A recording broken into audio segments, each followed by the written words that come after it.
Well, hello everyone, and welcome to the Astrology Hub podcast. For those of you who don't know me, my name's Amanda Pua Walsh, and I am the founder of Astrology Hub. And I'm thrilled to be here today with Adam Sommer. I saw a blog post that he did a few days ago on Capricorn and the word pan and some of the mythology and some of the things that are playing out in our reality right now. And from an astrological perspective, just giving a very, very unique and helpful lens for all of us to really be navigating these very tumultuous tides together. So I invited Adam. I said, Adam, I love that blog post. Can you please come on the Astrology Hub podcast and speak to our community about this? So Adam, welcome. It's so great to have you here. Thanks for having me, Amanda. All right. So Yeah. let's just start with the premise, the ideas that you were discussing in that blog post, and how understanding some of the things that are happening astrologically can help us make decisions about our best responses in this time. So what did I write? I know, yes, there was the pan connection, and we'll talk about that in regards to Capricorn. The way I've been seeing this is there's a long term, medium term, short term way of cracking it down astrologically. The long term is, of course, the whole construction destruction project that's happening in Capricorn. Pluto, Saturn, Jupiter, Athena, Mars, the nodes, K2 specifically. That's the long term. We've been talking about this forever, and I've lovingly been calling it the boneyard. So that's coming. Lots said it came to the full head on January 12th, like when Pluto and Saturn were together, but obviously there's still work to be done with this. The medium term relates more specifically to the nodes, that this entire story really did begin during eclipse season, right? And like when you did that eclipse mastery portal, you might remember like Burned at Brainy talking about eclipse season and how it's when the sun's within 19 degrees of the nodes, like that's eclipse season, and then the space between two eclipses is the window, or I call it a dragon hole. This entire story began then. And what's really, Which eclipse season? the one that was happening in December, In December, January. right? Okay. Yeah, yeah. So there's that. And then the very short term time frame, I think it's fascinating to track this Mercury cycle that we're in. And we did that with my month, right? We talked Yes. about Mercury cycles. And so this whole Mercury cycle is very poetic in how it's basically worked on the collective, and there's that Pisces element that we can talk about. So those are the three main, I think, timelines of looking at it, and they're all converging at once. And so we can break them apart. We can do whatever you want to do. You're the guide I here. think so. I think Yeah. let's break them apart. So if you were to start with that long term, Yeah. yeah. So because what I've been saying to people that are, it's funny because I feel like we were talking about 2020 forever Mm-hmm. until now it's here, right? And now people are going, wait, what were you guys saying about 2020? Like, Mm-hmm. it's like they were halfway listening, but it wasn't real yet. And so now that it's real, I think it's really important for us to talk about why this was made such a big deal. And then again, I'd love for us to get to a point where we're talking about the invitation of this time for each one of us as individuals and for all of us as a collective. So go ahead. Let's talk about the Yeah. long-term cycle that you just talked about. Okay. So it's the rarity of outer body transits, right? Like Pluto has been in Capricorn since 2008, yet hasn't been there since the late 1700s. And so that in and of itself is unique. And the great gift that Pluto gave to the world in 2008 was the economic crisis, the housing bubble bursting, Obama becoming president. That was a pretty chaotic time as well. And you see that when planets ingress, when they move into a new sign, there's usually an episode that occurs, and it sets the tone for that planet's time in that sign. So really the hub of the whole wheel, I think, with the long-term transit, which again I lovingly have been calling this the boneyard, is Pluto. And then you have Saturn. Pluto and Saturn come together every 36 years or so. So the last time they were together was in the early 80s. And for this to happen like this in Capricorn, nobody's ever experienced it on the planet, right? There's the rarity factor of it for those two coming together like this. And just those voices alone is enough to cause, in a big world sense, a lot of change. In our own world, the same. But Pluto purifies everything it touches. And this is really important language. Like, people throw around the transformation idea with Pluto, but transformation is an entire process that first there's a confrontation of what's toxic. And then there's the extraction of that toxicity. Usually there's a death, figuratively, but also literally as well. Like, there's a death and then there's the rebirth. It's a whole sequence. And Pluto, in a way, helps us through that sequence, right? Like, if there were to be a plant equivalent of Pluto, it's ayahuasca. Like, that plant is Pluto. And when people consciously go into that ceremony, like, that's what happens. You're confronted with what's toxic in your body and in your mind, and you purge it. And then on the other side, you feel much better because of that. And that's what good medicine does. And so we could say Pluto in Capricorn is good medicine for the world, because it's purging everything that is toxic, like it did in 2008, like it's doing now. Saturn is the Lord of time. Saturn's always like, all right, well, what's the reality of the situation? What's really happening in the world right now? And so when the two of them come together, the reality is like something has to be purified. And we all have known this. Like, there's so many ways that the world is toxic, and we don't need to point specifically anywhere because it's everywhere, right? Like, there's so much. At the same time, I do think that there's always a universal balance happening. And so for the amount of darkness that, say, world governments have and people in control, there's so much light that is happening in our communities, and it has to balance itself. We might not see that just watching the news, but like in our circles, like, people are waking up, and it's been happening like this exponentially, in my opinion, since Pluto's moved into Capricorn. People have been purifying. People have been, in a way, claiming their soul or being claimed by something. And that's a beautiful thing, ultimately. And so those are the two big hitters within the story. Now, throw in Jupiter.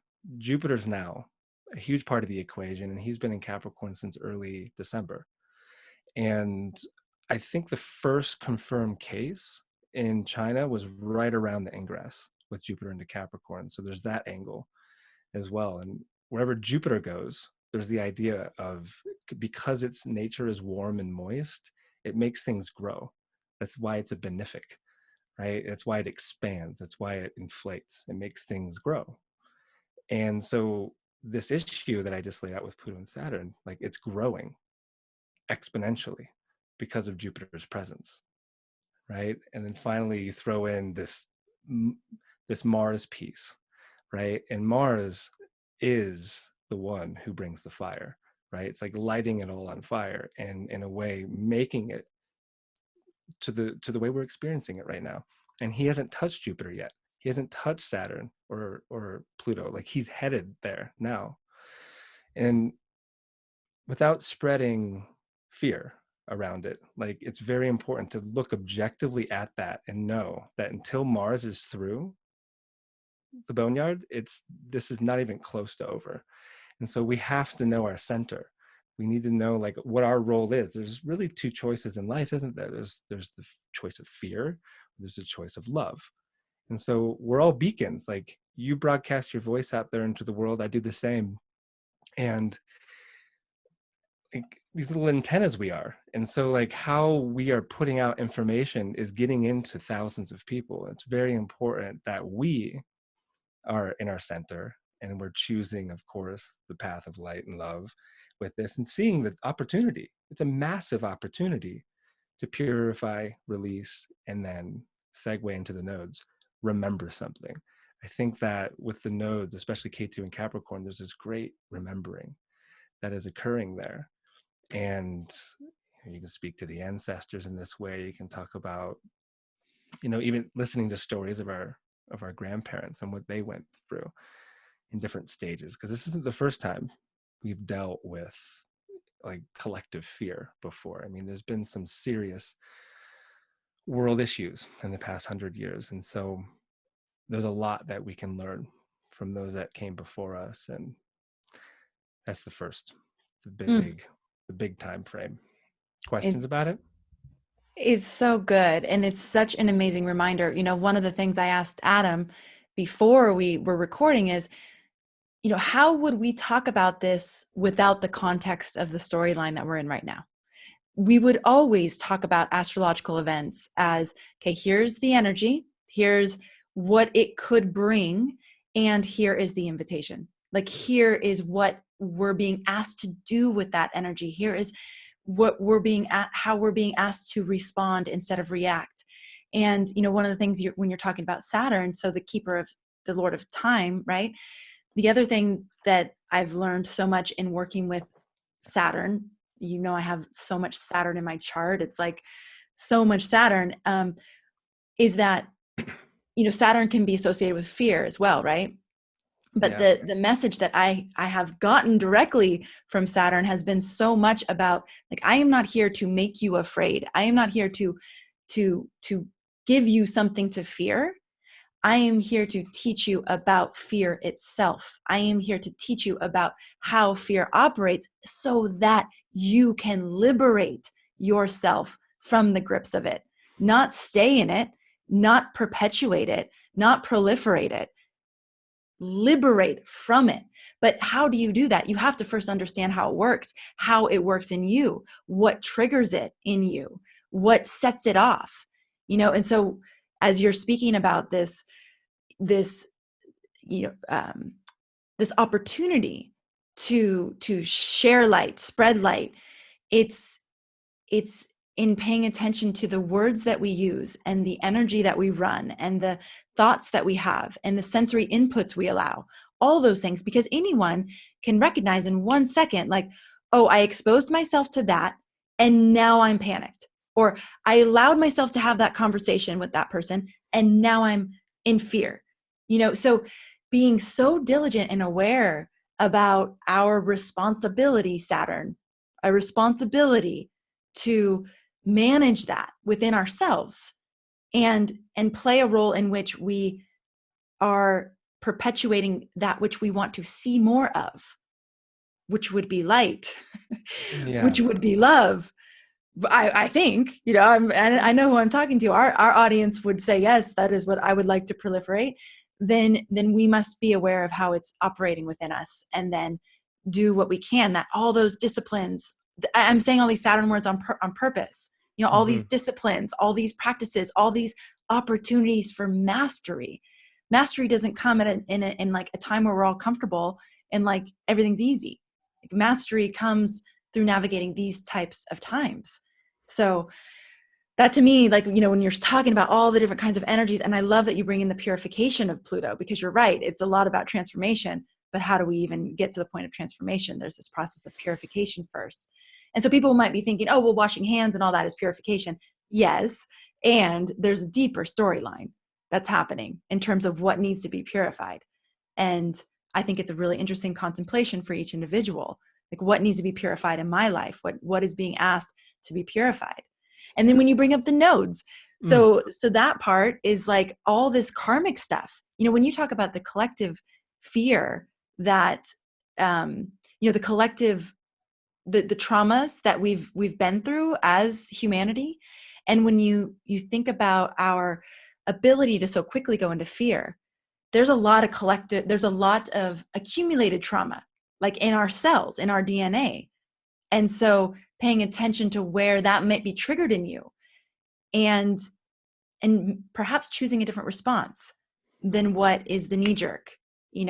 Where is the purification of the karmic story, and how can you work with whatever karmic story is being highlighted or illuminated for you in this time, so that you can change the storyline. Like, we don't want to keep perpetuating the karma. We want to change the storyline. So again, these to me feel like all these invitations of the different things that you're talking about. And Jupiter being there, being like, this is for your good. Yeah. Like, yeah, I'm gonna make it really obvious. I'm gonna blow it up, but so that you can see. It's great advice, What you got? Amanda.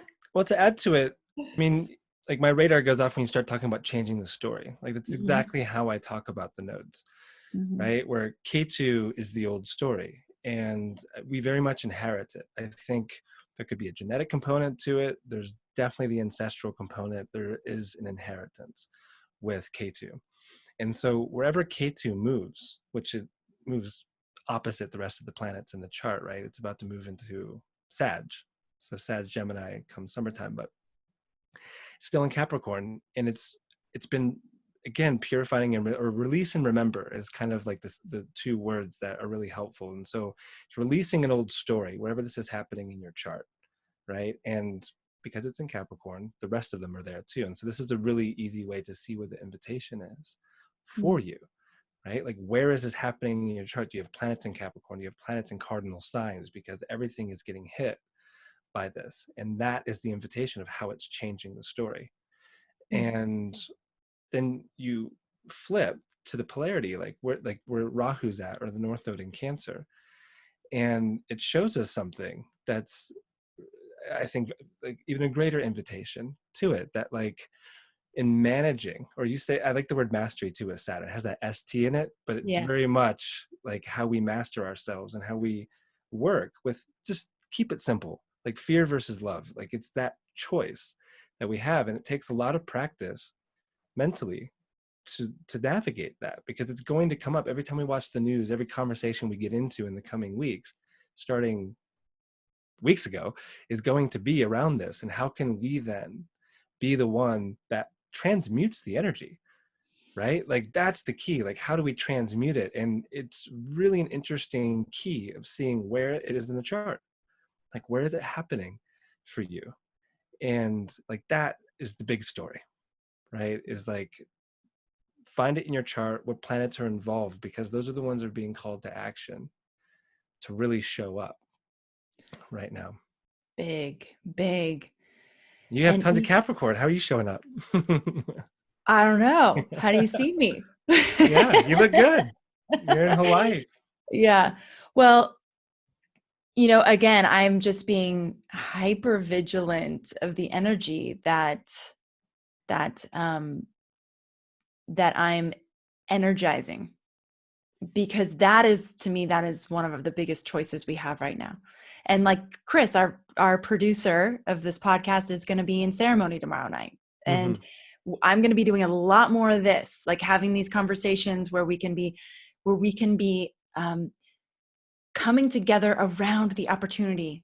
And even if that's just an opportunity for your soul, like nobody else's, like just what is the opportunity for the transmutation of your storyline for your soul?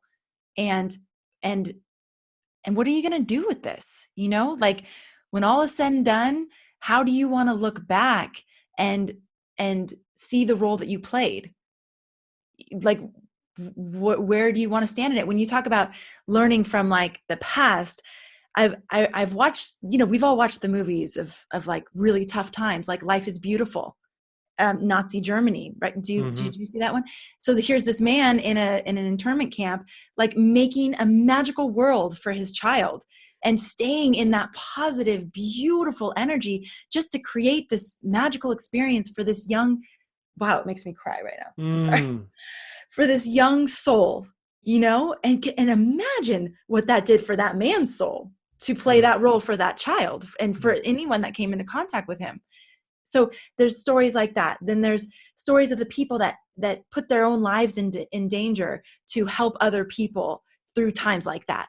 And then, even whenever I've watched the movie Titanic, it's like, would I have been the one stealing the boat, or would I have been the one playing the violin for everybody? Would I have been the one reading books God, I'm sorry. Just, like the mom who's like reading the stories to the children in the bed. Like sorry. Who are we being asked to show up as? And that is the choice. And I'm not saying we're on the Titanic, and I'm not saying we're in the Holocaust at all. I'm just saying in the microcosm of our lives, of the things that are happening, there's these choice points all along the way. And I know for myself, I watch those movies and I see those heroes, and it's like, God, they're so brave. And that is life. Like, they are life, and they are choosing life, even if that means dying. They're choosing life, and it's like, whew, that is powerful. So, okay, let's go to the next cycle. And let me recover there. That was really The emotional. medium term, but I think you Yeah. just created the perfect segue for the medium term, which has a lot to do with the Cancer North Node and Rahu, right? It's like tears, first of all. It's like the first of our water signs is Cancer. But it's also like with Rahu, both natally and by transit, and we'll talk about eclipses here in a moment, it's in search of meaning. It's in search of a better story. That's what Rahu relates. It's a dragon after all. And I've done so much work with the nodes in my short astrology career of around 12 years. And the main issue I first encountered was like, all these Western astrologers are saying that the South Node is past lives, North Node is our destiny. In India, they're saying something very different, that Ketu is the spirit world or ancestors, and then Rahu is like a hungry ghost for the material world. And so I've tried very hard to find the middle ground and like, what really are they, right? Like, what are these nodes? And I think the Rahu Ketu concept of them being this dragon is the most helpful, because if you think about all the great stories, right, there's always something like a dragon or a serpent in it. And if we borrow from Joseph Campbell and his exhaustive comparative mythology work, he realized that we're all telling the same story in a mythic way, like the hero's journey. Like, we're all kind of on this journey, but there's also a confrontation with the dragon at some point in it. And this is true with all of us. Everyone has Rahu somewhere in the chart. And when the nodes are moving around the sky, when the sun gets close, we're talking about eclipse season, right? Within 18, 19 degrees, eclipses can happen. And eclipses change the story. They throw a wrench in the whole narrative. And this is both collective and personal, and the story changes. It's the most reliable thing to understand about working with eclipses. Like, you don't really know. It's why working magic, trying to do ritual, talisman work, all that kind of stuff with eclipses is a terrible idea. Like, you don't, like, it's working with chaos. And I think that word is really important to remember with this second term medium time frame, is that this all began in eclipse window. It all started around eclipses, right? And so you have Rahu and Ketu consuming the luminaries. That's what they do. They eat the sun and the moon, but they're not whole. So they just like slip to the other side. But that's the imagery that the Jyotishis give us around what's happening. It changes the story, right?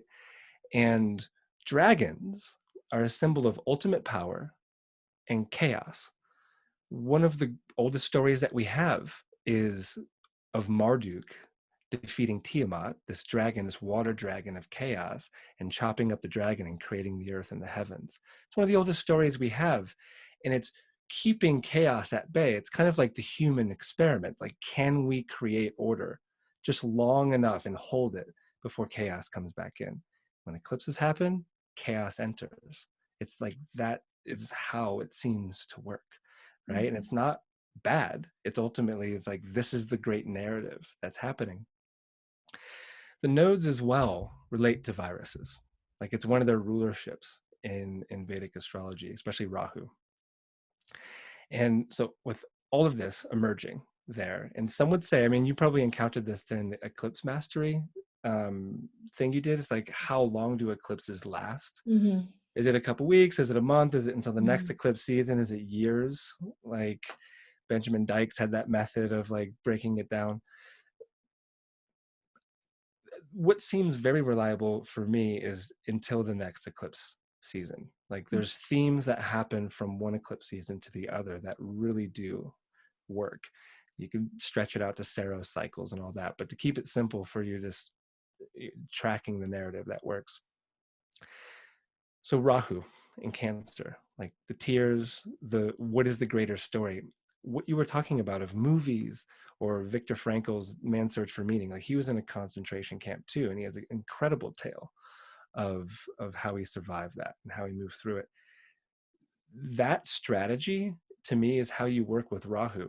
We're all in search of stories that speak to our soul and that awaken us to face the dragon, because we're not going to do it in our leisure time. Like, facing a dragon is intense. We need to be inspired to face the dragon. We need to realize that our life is stagnant, or whatever problems we're going through, and then we identify Rahu in the chart and we get inspired, right? It's like Gandalf comes around and gets Bilbo to go and face the dragon in a way. Sometimes we need just chaos to enter for a moment for this to happen. Now we're experiencing it on the world stage. As eclipses happened, boneyards occurring, like, what is the story that we're trying to play out? I do think that wherever Rahu encancers that in the chart is showing you a secret. It's like that area is where it shows up. And for you, it's your sixth house, isn't it? Because your sixth house is Cancer. Yes. That's true. So the Yes. greatest expression of the sixth house is being of service, right? Yes. Like, that's it. It's like, how can I be of service? How can I help? And through what you're doing, like, that's it. Like, It's that's the the only Rahu story. question on my mind. Yeah, you're doing it. You're riding the dragon then. Riding the dragon. That's cool. I Wow. don't think you can defeat the dragon. You can ride it though. Wow, that's so Yeah, interesting. And Adam, I'm thinking as you're talking about, what we hold on to that inspires us to face the dragon and hopefully eventually ride the dragon, right? Is the stories.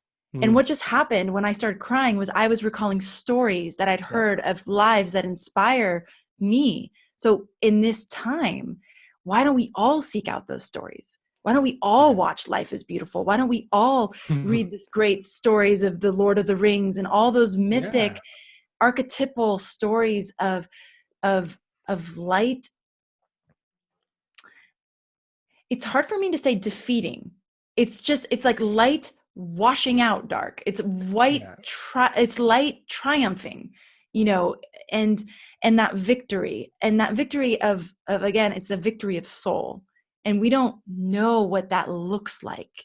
We think that that would mean that everybody's healthy and happy and we all just live happily ever after, but it the soul is so much more complex than that, and so much more there's just, anyways, I don't need to mm, go there, but seeking out the stories, I think, is very another ST word for us, right? And the other Saturn word, stories. seeking Yeah, out the stories that inspire us, that uplift us, that remind us. I mean, that's the thing. It's like, it's time to remember who we are. It's time to remember our power to create the reality, whether it's a reality we want or a reality we don't want.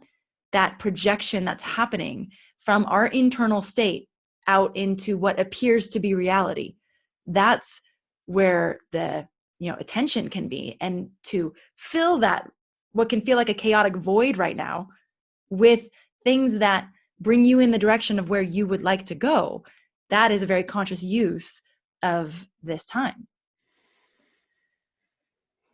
we just found ourselves, and what makes me most excited is the power of stories, Amanda. I mean, this is where my work has taken me, Yeah. and there's so much to it. Like, all I'm doing, it seems, as an astrologer, is helping people find themselves in their story and to introduce them to the dragon and the rest of the cast of characters, and then inspire them to make alliances with everyone, right? To play out the highest expression of the story. Because I think that's what's happening. Like, we're being dreamt in some sense, and great stories are worthy of constellations. And so we want to have great stories. And the only way we find great stories is by being brave and courageous and doing, and basically knowing where our resistance is. Like, we need to understand our edge and our resistance, where we have that voice that wants us to be lazy, and you have to conquer that voice. That's where Mars comes in. Like, Mars is our capacity of pushing that aside and willfully moving forward, right? Training, practicing, being able to face anything, because like we are facing something like none of us have ever experienced before. We need a lot of Mars. Mars isn't just a troublemaker. Like we Mm, need that warrior mm, vibe strong mm. right now. And that doesn't mean stockpiling ammunition. It means showing up for your community and for everyone and being a beacon of this of good energy, basically, because it transmutes everything around you. And I've encountered, as you probably have, the two lots, right? There's those that are freaking out, especially those that are heavily invested in markets right now, absolutely freaking out. And then you have those that are really seeing this as an opportunity to do something, right? And I can feel it in my body around either of them. Like one of these people, like it's like like the stress, because it comes and goes. It's like waves. You Yes. know, like when you're around the person that's just like, no, this is a great opportunity to like finally start reading the books I want to read, to do some writing, just to, to go inward, to do a lot of these things. Like we're gonna have an opportunity to do that. Like it's gonna come for all of us, and to not just be freaking out, because we're all in it together. And like freaking out is not gonna help anyone around you. No, it actually does the opposite. Yeah. And let me It say is. this too, because I talked to my good friend Seja about all this last night. He was reminding me as well, and I was talking about how fear is the mind killer. Like fear really does destroy your path. Like it's hard to even see straight, right? And he was talking about the physiological ramifications of fear, how it raises your cortisol and Yeah. stress response Yeah. so intensely, and that weakens, of course, your immune system. And so if you don't want to get this thing, well, it's the practice first, like right now, is to choose the other path, because like you're weakening your own antibodies and your immunity to it Yeah. all by choosing fear. And then when you choose fear and proliferate fear, you're lowering the immune system of those around you. Yeah. So we're all concerned about, making sure that the people around us are safe too. One of the best ways to do that is to be the light. Yep. Yeah, and Yeah. it's so simple, right? Like we hear it all It's the so simple. time. It sounds cliche, but Yeah. it's the hardest thing to do at a time right now, especially when people are locked into that fight or flight response. Because when we're locked into that fight or flight response, it is very difficult to access the thought patterns and the thought waves that are higher, are life generating, Hmm. because it's all about preservation of self. And so it's locked into a certain frequency pattern that it's difficult to break out of. But I do believe we need each other for that in so many cases. And that's why you surrounding yourself with the voices, with the people, with the stories, the books, the movies, whatever it is that help you get out of that fight or flight, even if it's just for 5 minutes, even if it's just for a minute. Because when you're in that place, you can access an entirely different frequency that could shift the energy for you and help you move over into that other camp that you're talking about, where it's like, oh, for this moment, I'm lucid and I can see that there's possibilities, and I can see that there's opportunity, and I can see that I have choices, and I can see that there's not just one locked in storyline here that this fight or flight response wants me to believe so so strongly, right? I heard we've all heard fear, fake evidence appearing real, but have you heard light? I haven't even heard the fear one. I like that. You What's the light one? haven't? Oh Hmm. wow. Okay, so the fear one is fake evidence appearing real, which Okay. I've heard for a long time. Nice. But light, I heard today, is let in God's healing touch. Ooh, Whew. that's So good God, too. whatever God is for you, it's like, can you Hmm. let it in? Because it's always there. The light is always there. Can we let it in? And that, to me, again, is where being very, very, very, very careful about what you do let in Yeah. is really important. Okay, so let's talk about the short-term cycle. You're The talking about short term one is our lovely magician, Hermes, Mercury, right? magician. Yes. And the whole story really began to get everyone's attention, I think, once Mercury went retrograde. Like it was happening before the retrograde that just occurred in Pisces, but it really revved up during this retrograde. And there's a few things of interest: fake news, conspiracy theories, and the origin of all of this, which is at a wet market. And so there's a few things I want to speak to around that. One, conspiracy theories don't help, even if this is an engineered virus, which I don't think it is. I've seen enough information around this one. I do not think this is a government ploy. I don't think that's the fear camp, right? The conspiratorial stuff.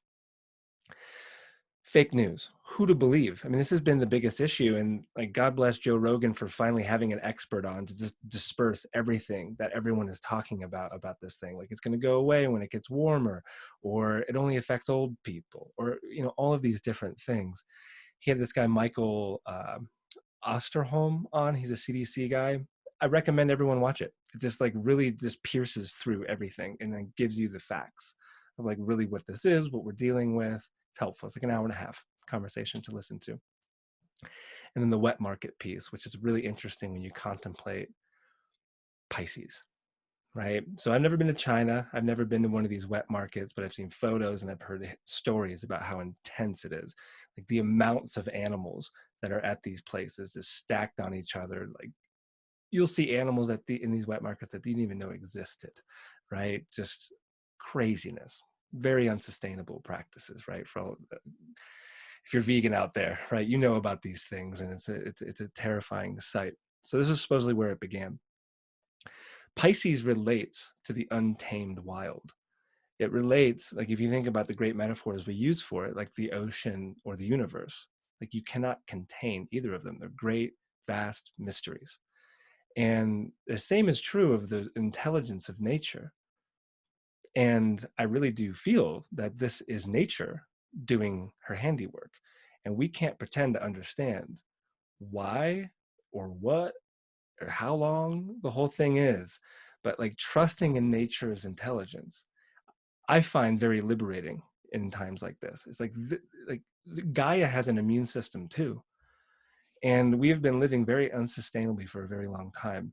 And I know it's probably not the most popular perspective to have. It's like people are dying, people are getting sick. I understand. But this is a virus that came from nature, whether it came from a bat or a monkey or wherever. It is doing its work on its own. And we need to understand, well, how do we work with this information? We become one with nature. We fortify with plants. We fortify with mushrooms. We get in alignment with what nature is, but symbiotic, right? We become symbiotic with nature. We get in touch with nature. And then really your immunity is rock solid. Like you don't have anything to worry about. And I think the reason why a lot of older folks are targeted by this is because they're already weakened. Like even up here, like they don't have that consciousness of being at one with nature. It's like the plants are our greatest allies in this moment. Like there's so much that the plants can offer. And if you're familiar with Osha root, an incredible root here from the Rockies that can just unbelievably strengthen your respiratory system and your immune response. Mushrooms like reishi and cordyceps, and just getting this into your system, right? And every time this has began, and I feel like I'm getting into overwhelm, just going to the river. I'm really close to the river here in Boulder at the moment, even though I'm stuck in Boulder and I'm away from home. I just go to the river, sit on my favorite rock, and it's over in like a minute. Like it's all gone. Like I just get back into my center. I like to think of it as the ground state, and it's gone. And so I think that perspective is huge with the magician, right? Mercury is our perception. It's how we deal with information. And like you were saying, the importance of what we're saying as well. Like words are magical little devices. So we got to be very careful of like what we're thinking, what we're saying, and understanding how to get our perception right. And I think the best strategy is to get in alignment with the natural world and understand this whole process is actually Mother Earth doing her thing. She's purifying, right? She's purifying something. It's way beyond our own intellect to say. Mm. Yeah. So many good things in there. One of the things that, I'm thinking about in terms of the magician and magic and what you just said about words is the term abracadabra, which means I create as I speak. Ooh, I like it. I'm learning things today from you. New I'm words. so happy to hear that, Adam. That's really cool.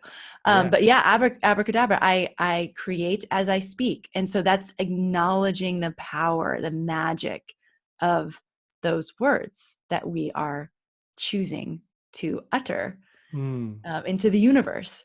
And what you just said about nature as well, um, getting out in the sunshine, getting out to the water, wherever that is, that place that can help to neutralize the emotional body and the physical body, and remind us of like where we are. And because people are so in their heads right now, and they're so in the visual of how this could unfold, which I think again is part of tuning into stories that maybe aren't serving us so well right now, like the ones that lots of people can access quickly because they've seen in a movie or whatever about an outcome that wouldn't be the best. So it's like it's tuning into the things that neutralize those visuals, those emotions, those, and then selecting the visual of what we want to see. And it's really easy to do that when you're out in a beautiful place in nature. It's Mm. like, I'd like to see more of this. More Hmm. trees, more water, Yeah. more beauty. And for Yeah. you, whales right now. Aren't the whales there? Yes, they are Yeah. here. The And whales are here. You know what's the most amazing thing about the whales? hmm. When you go underwater, you can hear their song. Mm-hmm. Oh my God, it is mind blowing. Like they are under there just creating this symphony. And it is, and what I've learned is that the song that they do, all of them do the same song every season, but that it changes a little bit every season. So this season they have a song they're all singing, and next season they'll have a different song they're all singing, but they're all singing it. And it's like, whoa, like, wow, incredible. And they're still singing right now. Like we're Oh going through yeah. all this and they're under there singing, you know? Important. Yeah. Yeah. Yeah. Yeah. It's kind of why I Yeah. bring it up. Is just that. Like, I mean, they're playing right now too, aren't they? Because they just Yeah, had they're two playing. babies. Yeah, they're And playing. So are the dolphins. just oh yeah. Yeah. And I mean that really is my angle, Amanda, on this is like from that smallest time frame and then working your way back. Mercury is overlooked too often. And these Mercury cycles are so powerful. Like I tried to transmit in our month back in October, like they're so Absolutely. incredibly potent in how they work. And so we are in a Mercury and Pisces cycle now. And it's like, how do you want to, like, what idea do you want to get claimed with? Well, if any idea out of everything we've talked about should really nestle itself into your imagination, it's the one that we're talking about now. It's like align to the natural world. Spend more time, because if you're not able to go to work, if you're at home, like I mean, even being on the deck, right? If we can't go walking around or however it's going to look. I mean, Boulder is almost on lockdown at the moment. We can still move about. But that's my strategy. That's all I'm doing. And it's exactly that. It's like bird song. It's looking at everything else like totally unaffected, not even paying attention to this story. And it's like, well, we are, yeah, but we have a choice and we are nature. And so I think I'd rather take that choice and try to be more like a whale during this Mm. time and just sing a bunch, right? Mm. And, work on my guitar. There's this little meme thing I saw before all this was going down, and it was an indigenous culture, like the medicine person or the shaman would say, if you came to them depressed or hopeless or anxious about the future, they would say, when did you stop dancing? Hmm. When did you stop singing? And when did you stop being enchanted by stories? Yeah. And that is the contemplation, even especially now. People might be thinking, oh, it's easy to, easy for you. Like, no, like, especially now, especially now. I love that. Medicine. It's medicine. It's such deep Antidote. medicine. Yeah. So those are my angles on it. And as far as a timeline, I would say pay very close attention to Mars, as Mars is going to cross. all of them. Like the dates I can even give, I have them here written down. Athena, the 19th, Jupiter, the 20th. Okay, wait. You got to give us months. Oh, it's this month. This Okay, is so soon. Athena, the 19th of March. Yeah. And what are you saying about Athena? It's the conjunction. So Mars in Capricorn is Okay. moving towards Athena, and then Jupiter the next day, which is the 20th, which is also the equinox. Yes. Pluto, the 23rd, and then finally Saturn, 31st or 1st, depending on where you're at on the planet. And that one is interesting because that one's going to happen in Aquarius. Hmm. Because What Saturn's do you moving. think the shift into Aquarius is going to bring to this storyline?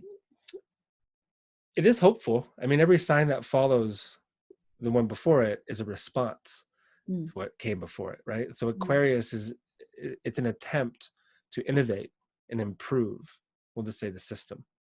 And there's a lot of different ways that the system has to be improved, right? And so Saturn moving to Aquarius is going to be there for 2.5 years. The Jupiter Saturn conjunction is a big deal that's happening at the end of the year in early Aquarius too. I mean, I think it's going to greatly affect air travel. First of all, like it's already happening. I mean, flights are banned from Europe at the moment to the US. I think that's going to be a part of it. But as far as the technology, I mean, you and I have talked about this before. Like, I think blockchain is going to have a huge role in the future of this. I think just the continuation of how online communities are evolving, like through podcasting and other networks. I mean, this is changing people's worlds entirely. I mean, just being able to listen to a podcast and feel not that you're learning something all the time, but like feeling like you're a part of a community is a huge need for people in the world. I mean, so many of us are isolated these days. And I really do think that podcasts are a surprising solution in a Mm-hmm. digital way for that, Mm-hmm. for so many people. So that's something Mm-hmm. I'm always trying to build, like through the podcast and through Patreon and these retreats that I do. And that angle is big with Aquarius, like Saturn and Aquarius, and realizing like, well, what is the vision of the future? What needs to be changed? And yeah, there's adoption of new technologies for sure that are going to help within that. But we're in a black swan moment, Amanda. So it's really hard What does that mean? to What say. does that mean? What's a black swan moment? I Yeah. don't know. Yeah. So black swan, it comes from this idea that black swans don't exist. Hmm. But then they discovered that they existed.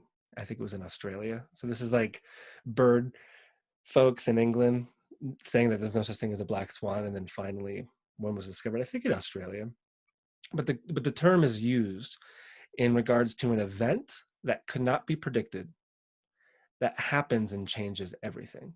So Hmm. 9/11 would have been a black swan Yeah. event. When people talk about the singularity, Mm-hmm. like the machines waking up, that's a black swan. If it and the implications of it too. So like no one was specifically talking about a virus as far as I'm aware 3 months ago in regards to all these transits. People were talking about the financial markets, sure. People were talking about all these big changes that needed to happen, but like a little virus that's going to halt the world economy, I don't think anyone was specifically talking about that 3 months ago. That's a black I've swan. I've only seen Christine Skinner, the She was astrologer Christine Skinner. She predicted virus. the virus, I've so she seen was talking about yes, it. Hmm. yes, I've seen her older newsletter in which she like called it out pretty specifically. Oh, wait, So and what was it, because of Pluto or what was it? that's a good question. I'd have to revisit the newsletter that I saw that she Okay. sent. I can't remember specifically why she chose virus out of all the options that it could be, right? Well, Pluto, Mars, for sure. And like I said, the nodes relate to, viral infections, especially Rahu, but then, the whole pandemic feeling that's been declared, that's Pluto Hmm. specifically. Yeah. Well, that's great. Yeah, I'm not keeping track and tabs on Yeah, yeah, all. yeah. Well, I'm exposed to a lot of astrologers, so I've heard Oh, like a lot of different takes on these things, and yeah, yeah. yeah. That's the idea of a black swan. And, it comes through, didn't think it existed, didn't think it was possible. It comes in and changes everything. Hmm. What about the term boneyard that you've used? I know you use it a lot for your audience, but our audience might Yeah, not be as sure what you for meant by sure. that when you say those words. Yeah, and I do use it lovingly in the sense that like my main angle of saying it like that is around the ancestors, right? Of reconnecting with that lineage that a lot of us in the West don't really have it.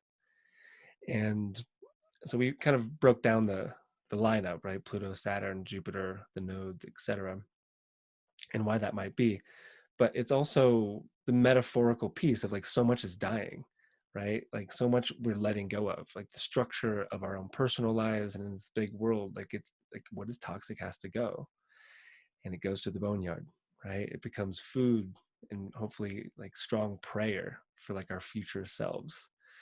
And I'm really close to my favorite graveyard I've ever been to, actually, and I've been going there a lot. Mm, And I mean, graveyards are one of the most peaceful places. Not a mm, lot of people go and just hang out in a graveyard, but I do. Maybe it's my mm, Scorpio moon. But this one is amazing. It has the best view of the mountains. No one's ever in it. There's like a little stream that goes through it. And it's a great place to go to just contemplate impermanence, to be quiet. And usually the nature is great there. The birds love it because there's not a lot of activity mm, happening. But the main one's around ancestors, because I think that this whole configuration has really been helping us get in contact with this whole concept of like, what is it? Is it a vague concept? Does it mean that like I'm half Irish, half German? Or is there something much deeper, much stranger that can only be accessed through dreams or visions, or in those types of states? Because it is real, and we walk with a lot of these ancestors and spirits, and their voices I think are very strong right mm, now. mm, And it is the dancing and the singing and the storytelling and just a way of living with nature that, in my personal experience, like I'll share this too, that we just did a week-long retreat in Peru before mm, all of this madness happened. And I mm, intentionally did it in the most intense moment of this transit, like when Pluto and Saturn came together. And the whole point of the retreat was to every day focus on a different part of the boneyard. So a whole day with Pluto, a whole day with Saturn, a whole day with Mars, etc. And we also did ceremonies around each of them. And what we learned, both through the ceremonies and the dreams, just being off grid for a whole week, uh, was one, the reality of this ancestral presence at the moment. I mean, it's always there, but right now it seems very alive. And around the purification side of things, like seeing what needs to be removed. And then because of that, how do we move forward, right? Like, what does this look like as far as our everyday lives? So it was an amazing retreat, definitely the best one I've ever done. And then we leave, and the first thing we're greeted with is Corona. mm, That was, I mean, it was all over my phone right when I got reception. mm. This was this outbreak. I'm like, it's begun. Like, this is the work. It's like, how are we Yeah. going to show up for this? And then when I was in the airport, everyone had masks on. Wow. I was like, okay, like Here we're we ready. are. Reality check. Yeah, hopefully we Yeah. can show up for this in a good way. Yeah, that's one of the things the astrologers in the 2020 forecast event kept saying is, okay, you guys, like it's showtime. Yeah. Like take your places, play your role, like do the thing that you came here to do. And that was a message that was so consistently shared that, before we had context, again, we knew something big was coming, but we didn't know what it was. And that was a message. And just because the story's here doesn't mean we like throw all that out the door. It's like, no, even more important to like listen to the things we were saying before the fear crept in and use that to fortify our intention in this time. Hmm. Yeah. Adam, thank you. This has been Yeah. such a pleasurable hour to spend with you.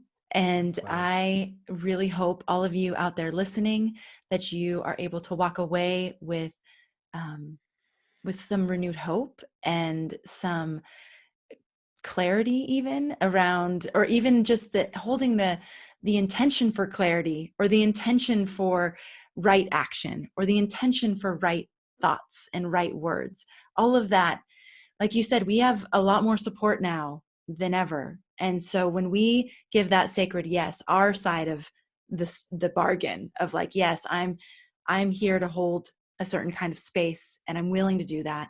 and show me how to do that, then we'll be met with that. We'll be met with that clarity of how to do that. We don't always know.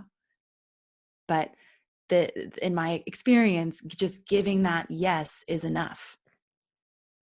So that's great advice, Amanda. Thank you for having me on. It was a pleasure talking with you as well. Raised my energy a little bit. I mean, it's good. been hard.